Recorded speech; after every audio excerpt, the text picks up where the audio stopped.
Hi, in this video we're going to make x the subject of the following equation. So we've got g minus 4x is equal to h. So we've got g minus 4x is equal to h. Now when you're solving equations, we have this idea of balance. So whatever you do to one side, you must do to the other side. So if I first of all, we're going to make x the subject. So we're going to rewrite it so that x is equal to...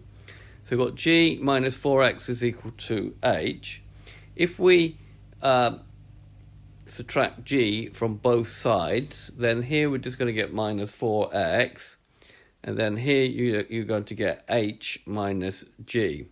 Then the next thing we're going to do is divide both sides by minus 4. So on this side we're going to get x.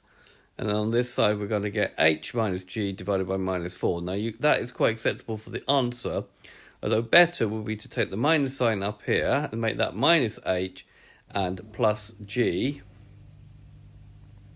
i.e. minus h plus g. So minus h minus minus makes plus g, and rewrite the formula as x is equal to g minus h over 4. For the second one, we've got x squared plus z over y is equal to a. So the first step, we're going to make x the subject. So the first step, we're going to multiply both sides by y. So that's going to give me x squared plus z. Now with my z's, I always like to put a line through them so we don't get them confused with a 2. Becomes equal to a times y.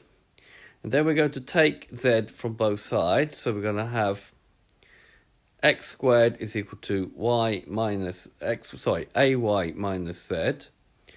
And then we're going to, now the opposite of x squaring is to take the square root.